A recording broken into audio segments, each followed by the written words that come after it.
یہ نبی کی آل کو واپس کر رہا ہے، کیا یہ اس کو نبی پاک کا کو منہ نہیں دکھانا، یا اللہ کا اس شخص کو تجھے منہ نہیں دکھانا؟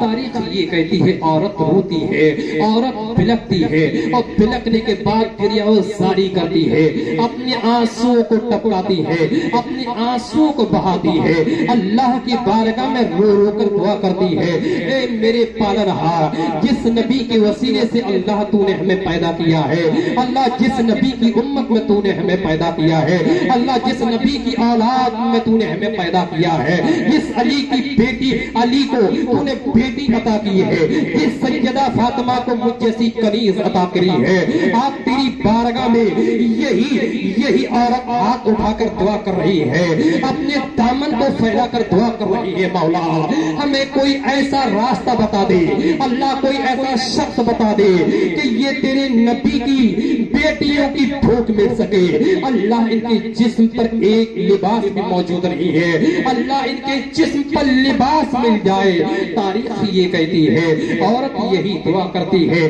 سید زادی دعا کر رہی ہے، نبی کی اولاد دعا کر رہی ہے، علی کی بیٹی دعا کر رہی ہے۔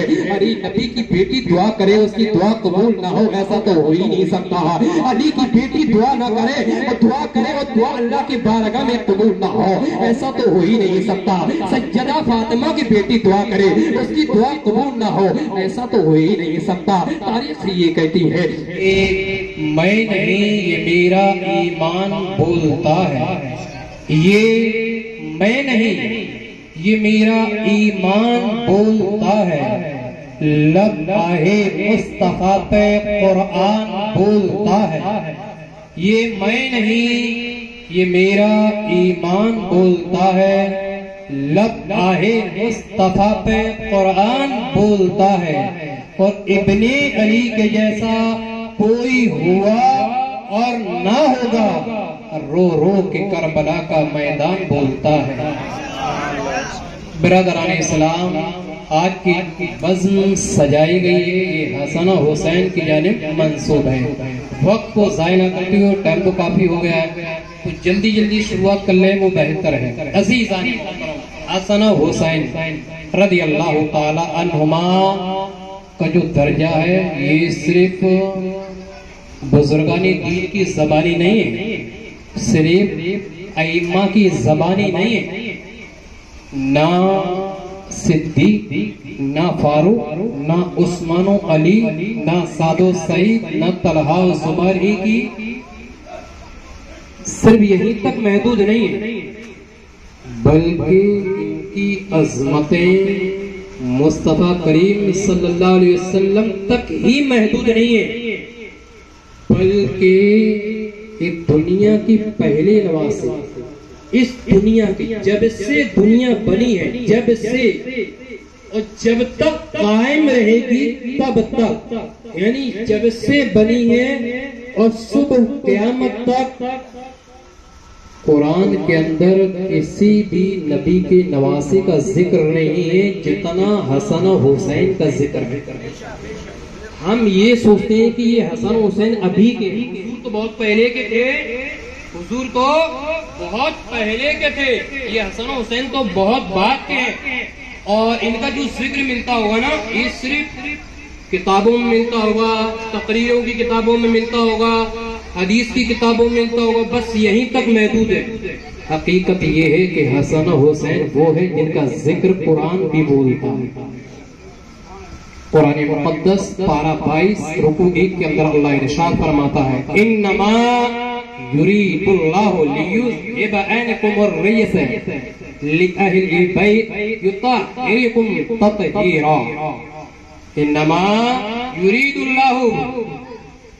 عزیزان محترم، اللہ اس کے اندر ارشاد فرماتا ہے کہ اے نبی کے گھر والوں، اللہ یہ چاہتا ہے، اے نبی کے گھر والوں، اللہ یہ چاہتا ہے کہ تم سے ہر ناپاکی دور فرما دے اور تمہیں خوب صاف ستھرا فرما دے۔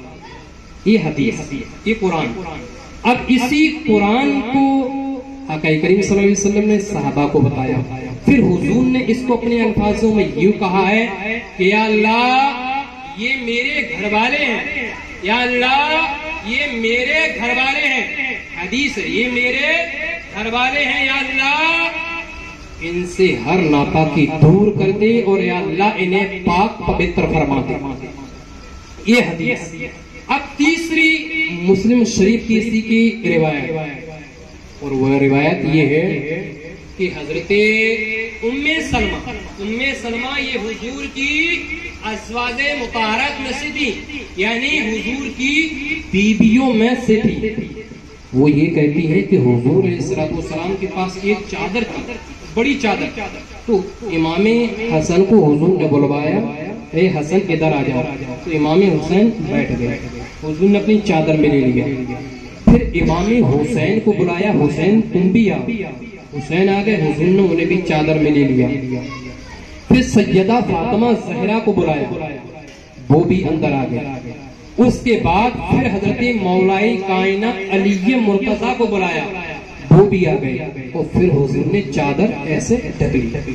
اب چادر ڈھکی، حضرت ام سلمہ یہ کہتی ہیں کہ میں نے چادر میں اندر جانے کی کوشش کی کہ میں بھی چلی جاؤں، تو حضور علیہ السلام نے چادر کھینچ لی، حضور نے چادر کھینچ لی، تو میں نے عرض کیا یا رسول اللہ میں بھی تو اہل بیت میں سے ہوں، میں بھی تو آپ کے گھر والوں میں سے ہوں۔ حضور نے فرمایا اے ام سلمہ تم جو ہو وہ ازواج مطہرات میں سے ہو، تم ہماری بیویوں میں سے ہو۔ صحیح مسلم شریف کی یہ روایت ہے۔ یعنی اس حدیث سے ہمیں یہ معلوم چلا کہ جو حضور کے اہل بیت ہیں، جو حضور کے گھر والے ہیں، ان سے مراد علی، فاطمہ، حسن اور حسین ہیں۔ اب ان حسن و حسین کا مقام دیکھو اور ان اہل بیت کا مقام۔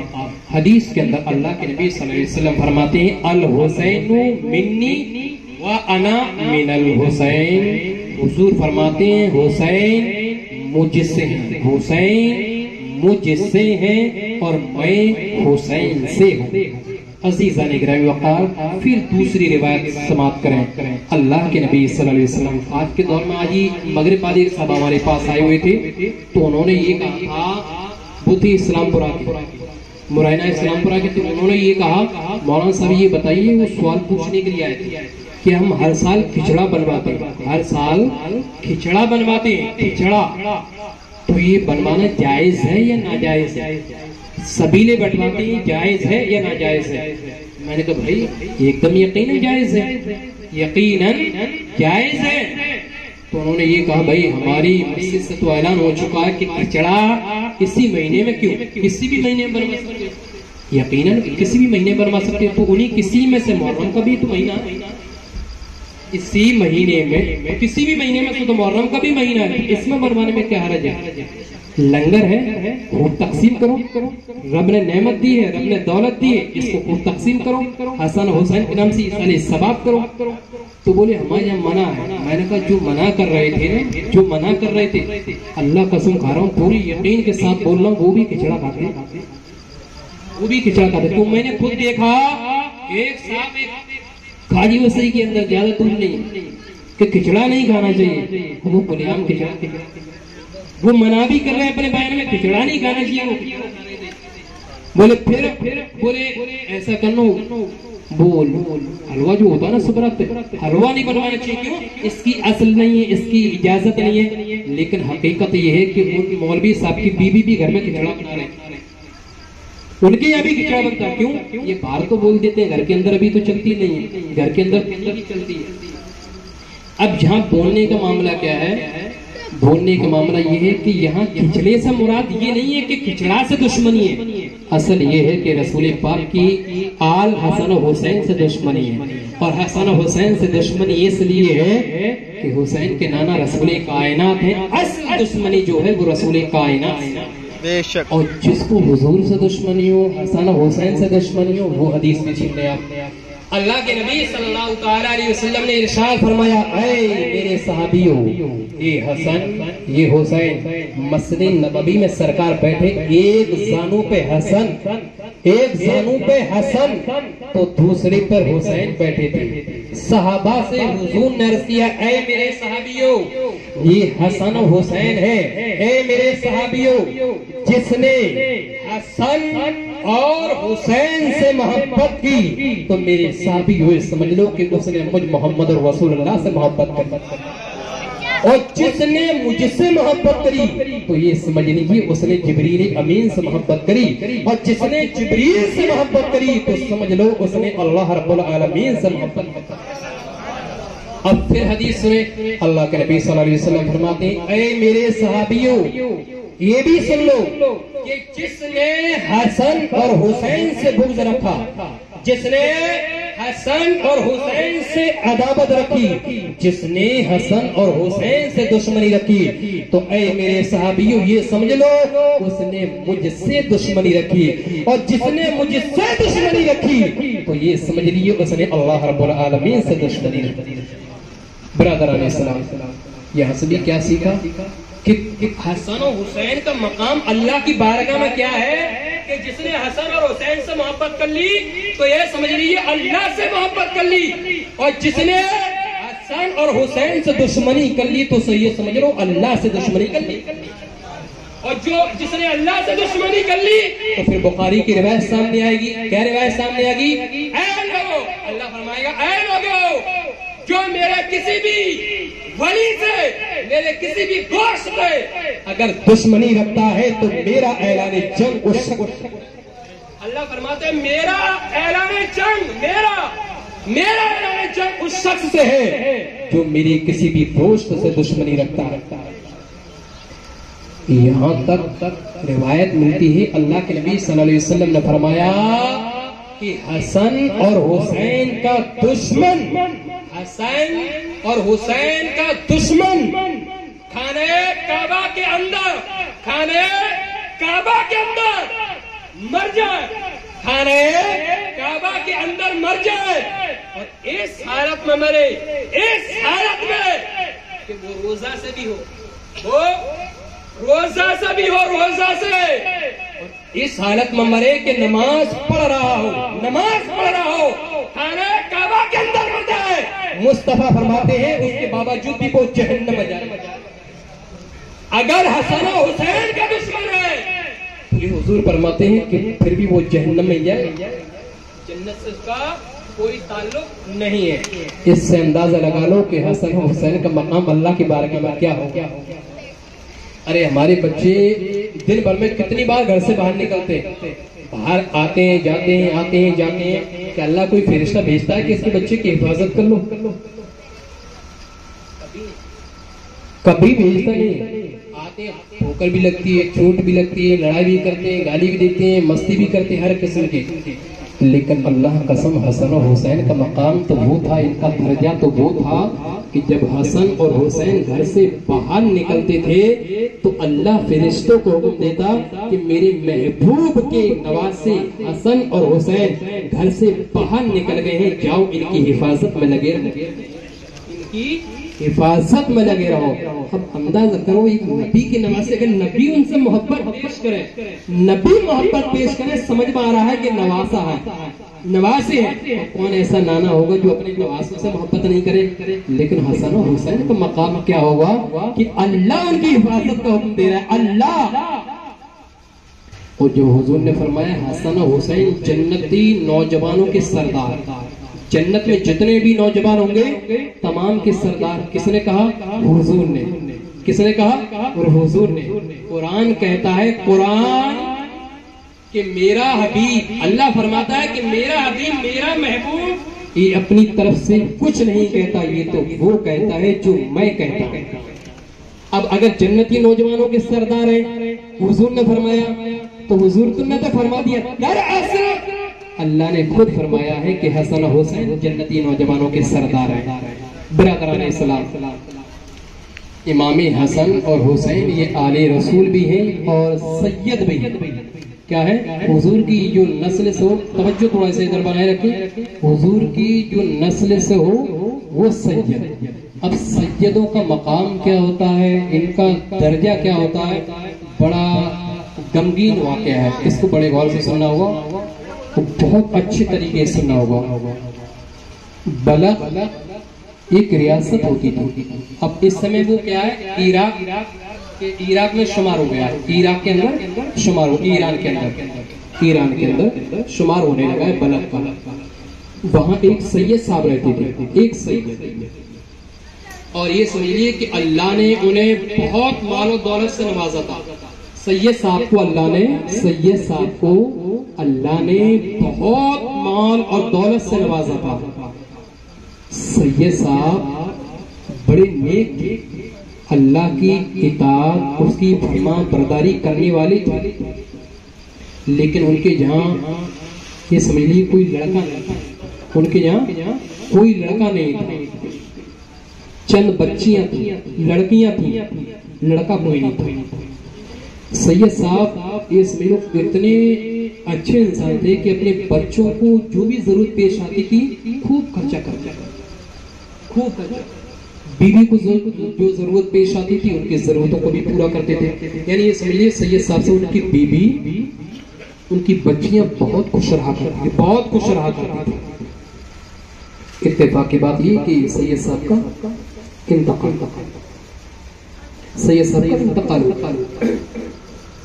اب آپ اندازہ ہی لگا سکتے ہیں کہ جو عورت جوانی کے عالم میں اگر بیوہ ہو جائے تو اس پہ کیا گزرتی ہے، اس پہ کیا گزرتی ہے. مصیبتوں کے پہاڑ اس پہ ٹوٹ پڑیں گے، کیونکہ عورت کی جو زندگی ہوتی ہے وہ آدمی کے بغیر ادھوری ہوتی ہے. آدمی کے بغیر ظاہری طور پر تو زندگی جیتی ہے، حقیقت یہ ہے کہ اس کا سب کچھ مر جاتا ہے. بڑی پریشانی. اس کے بعد پھر یہ ہوا بچیوں کو تسلی دی، خوب تسلی دی، سینے سے لگایا، بیٹے گھبرانے کی ضرورت نہیں. سید صاحب نے بہت مال و دولت چھوڑا تھا، بہت مال و دولت، خرچہ کرتے رہے. ایک وقت وہ آگے تو پورا خرچہ، جب پورا خرچہ ہو گیا اب وہی سید زادی جو عورت تھی وہ بھی سید تھی، ان کی چھوٹی چھوٹی بچیاں بھی تھیں. بولے اب ختم تو ہو گیا، اب کیا کریں. بچیاں سید صاحب کو یاد کیا کرتی تھی، اپنے باپ کو یاد کیا کرتی تھی. انہوں نے کہا اب یہاں تو مانگ نہیں سکتے اس بستی کے اندر، کیونکہ اگر مانگا تو لوگ یہ سمجھیں گے بڑی شان کی زندگی جی رہی تھی، اب دیکھو کہتی پریشانی کی زندگی جی رہی ہیں، بڑی عیش و عشرت کی زندگی جی رہی تھی، اب سب کچھ ختم کر دیا. انہوں نے فیصلہ کر لیا کہ یہاں سے چلا جانا چاہیے. وہ لوگ سمرقند پہنچ گئے. سمرقند کون پہنچ گئے؟ سید زادی بھی پہنچ گئی اور ان کی بچیاں بھی پہنچ گئی. اب جب وہ پہنچتی ہیں تو یہ سمجھ لیجیے کہ سمرقند کی ایک مسجد میں پہنچی جو مسجد ویران تھی. اس کو بڑے غور سے سنیے گا کیونکہ آپ کو آج سید کی اہمیت معلوم ہوگی. ابھی تک ہم نے صرف سید سنا ہے، لیکن سید کا مقام کیا ہوتا ہے وہ دیکھیے گا. سمرقند پہنچی، ایک ویران مسجد ملی تو انہوں نے اپنی بچیوں کو اسی مسجد میں بٹھا دیا. کہا بیٹے تم یہاں بیٹھ جاؤ، میں کہیں سے مانگ کر لے کر آتی ہوں، جو بھی کھانا ملے گا. بولے امی جلدی آئیے گا، بھوک سے نڈال ہو چکے، بھوک پریشان کر رہی ہے. بولے بیٹے میں جلدی آ جاؤں گی. سمرقند کے اندر بھوگی، وہ جب بھوگتی ہیں تو کسی سے پوچھا یہاں کوئی مالدار ہو تو بتا دو، ایسا میٹر ہے. بولے یہاں 2 شخص مالدار ہیں. بولے کون؟ ایک مسلم ہے، ایک مجوسی ہے. ایک مسلم، ایک مجوسی. انہوں نے سوچا کہ بھئی مجوسی تو ہو سکتا مدد نہ کرے، مسلم کے پاس چلتے ہیں. کہ مسلم جب سن لے گا کہ میں نبی کی آل ہوں، نبی کی اولاد ہوں، علی کی بیٹی ہوں، فاطمہ زہرا کے کنیز ہوں، تو وہ میری مدد ضرور کرے گا. چل دیتے ہیں. وہ جب چل پہنچتے ہیں تو کیا دیکھا کہ ایک رئیس، ایک امیر جسے مسلم کہا جاتا تھا دروازے پر بیٹھا ہوا تھا. پوچھا بیوی کون ہو؟ کہا میں ایک بدوا ہوں، ایک اجنبی ہوں، ایک مسافر ہوں، اور میں ایک سید زادی ہوں. کس مقصد سے آئے ہو؟ کہا مجھے عارضی طور پر اپنا ایک مکان دے دو، اور کھانے کے لیے آج اناج دے دینا، میں کل سے مانگ لوں گی. کہا تم سید ہو؟ بولے ہاں یقیناً۔ بولے سید ہو تو کوئی ثبوت دو، سید ہو تو کوئی ثبوت دو۔ اس رئیس نے کہا، اس مسلم مالدار نے کہا اگر سید ہو کوئی ثبوت دے دو، کوئی ثبوت دے دو، کوئی پروف دے دو۔ انہوں نے کہا میں یہاں مسافر ہوں، اجنبی ہوں، یہاں میں کسی کو نہیں جانتی، میں کیسے ثبوت دوں؟ میں کس کو گواہ بنا کر پیش کروں؟ کہا اگر گواہ پیش نہیں کر سکتی ہو تو یہاں سے چلی جاؤ، تم جیسے سید بہت آتے ہیں۔ وہاں سے وہ چلی ہے۔ جیسے ہی اس نے قدم پھیرا فوراً آنکھیں بند کری اور آنسو ٹپکنا شروع ہو گئے، آنسو ٹپکنا شروع ہو گئے۔ کس کے؟ سید زادی کے۔ کس کے؟ نبی کی اولاد کے آنسو گر رہے تھے۔ کس کے آنسو گر رہے؟ نبی کی آل کے آنسو گر رہے تھے۔ کس کے؟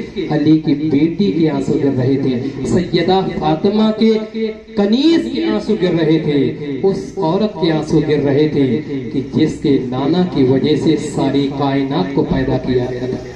اس عورت کی آنکھوں سے آنسو گر رہے تھے جس کے نانا کی وجہ سے اس امیر کو بھی رزق ملا تھا۔ اس عورت کے آنسو گر رہے تھے جس کے نانا ساری کائنات کے مالک و مختار ہے، حبیب پروردگار ہے، تمام نبیوں کے سردار ہیں۔ آج اسی نبی کی آل کو اپنے گھر سے واپس کر رہا تھا۔ تاریخ یہ کہتی ہے وہ عورت بس اپنے دل میں کتنے غموں کے طوفان لیے ہوئی واپس ہو رہی تھی اور دعا کر رہی تھی، اللہ کی بارگاہ میں آہوزاری کر رہی تھی، میرے پروردگار کیا ہمیں تو نے اس لیے بھیجا ہے؟ اللہ نبی کا عظیم مقام تو بڑا بلند فرمایا تھا، اللہ ہمارے نانا کا مقام تو بڑا اعلیٰ فرمایا تھا۔ یا اللہ آج یہ میرے نانا کی امت کیسی ہے کہ اسی نبی کی امت کی ایک بیٹی کو یہ واپس کر رہی ہے، کر رہا ہے، یہ نبی کی آل کو واپس کر رہا ہے۔ کیا یہ اس کو نبی پاک کا کو منہ نہیں دکھانا؟ یا اللہ کا اس شخص کو تجھے منہ نہیں دکھانا؟ تاریخ یہ کہتی ہے عورت روتی ہے، عورت بلکتی ہے اور بلکنے کے بعد گریہوزاری کرتی ہے، اپنے آنسو کو ٹپکاتی ہے، اپنے آنسو کو بہاتی ہے، اللہ کی بارگاہ میں رو رو کر دعا کرتی ہے، اے میرے پالنہار جس نبی کے وسیلے سے اللہ تو نے ہمیں پیدا کیا ہے، اللہ جس نبی کی امت میں تو نے ہمیں پیدا کیا ہے، اللہ جس نبی کی اولاد میں تو نے ہمیں پیدا کیا ہے، جس علی کی بیٹی علی کو تو نے بیٹی عطا کی ہے، جس سیدہ فاطمہ کو مجھ جیسی کنیز عطا کری ہے، آپ تیری بارگاہ میں یہی عورت ہاتھ اٹھا کر دعا کر رہی ہے، اپنے دامن کو پھیلا کر دعا کر رہی ہے، مولا ہمیں کوئی ایسا راستہ بتا دے، اللہ کوئی ایسا شخص بتا دے کہ یہ تیرے نبی کی بیٹیوں کی بھوک مل سکے۔ اللہ ان کے جسم پر ایک لباس بھی موجود نہیں ہے، اللہ ان کے جسم پر لباس مل جائے۔ تاریخ یہ کہتی ہے عورت یہی دعا کرتی ہے، سید زادی دعا کر رہی ہے، نبی کی اولاد دعا کر رہی ہے، علی کی بیٹی دعا کر رہی ہے۔ علی نبی کی بیٹی دعا کرے اس کی دعا قبول نہ ہو ایسا تو ہو ہی نہیں سکتا، علی کی بیٹی دعا نہ کرے اور دعا کرے اور دعا اللہ کی بارگاہ میں قبول نہ ہو ایسا تو ہو ہی نہیں سکتا، سیدہ فاطمہ کی بیٹی دعا کرے اس کی دعا قبول نہ ہو ایسا تو ہو ہی نہیں سکتا۔ تاریخ یہ کہتی ہے اس کے بعد اس کی دماغ میں آتا ہے چلو مسلم نے تو مدد کرنے سے انکار کر دیا، چلو مجوسی کے پاس چلا جائے۔ تاریخ یہ کہتی ہے، اتہاس یہ بتاتا ہے کہ جب مجوسی کے پاس عورت جاتی ہے، مجوسی نے کہا بی بی کون ہو؟ کہا میں ایک سید زادی ہوں، میں ایک مظلومہ ہوں، میں ایک اجنبی ہوں، میں ایک بیوہ ہوں، میرے شوہر کا انتقال ہو چکا ہے، میرے شوہر کا انتقال ہو چکا ہے، میں بھی سید زادی ہوں اور وہ بھی سید زادی تھی، میں بھی آل نبی ہوں، وہ بھی آل نبی تھے، میں بھی اولادی علی ہوں، وہ بھی اولادی علی تھے۔ عزیزان گرامی وقار عورت کہتی ہے اے مجوسی اتنا یاد رکھا، ایک ایک لقمے کے لیے میری بیٹیاں ترس رہی ہے، ایک ایک لقمے کے لیے، ایک ایک لقمے کے لیے نبی کی اولاد ترس رہی ہے، ایک ایک لقمے کے لیے علی کی بیٹی بیتاب ہے، ایک ایک لقمے کے لیے فاطمہ کی کنیز پریشان ہے۔ اگر واقعی تو نے نبی کو مانا ہے، واقعی تجھے علی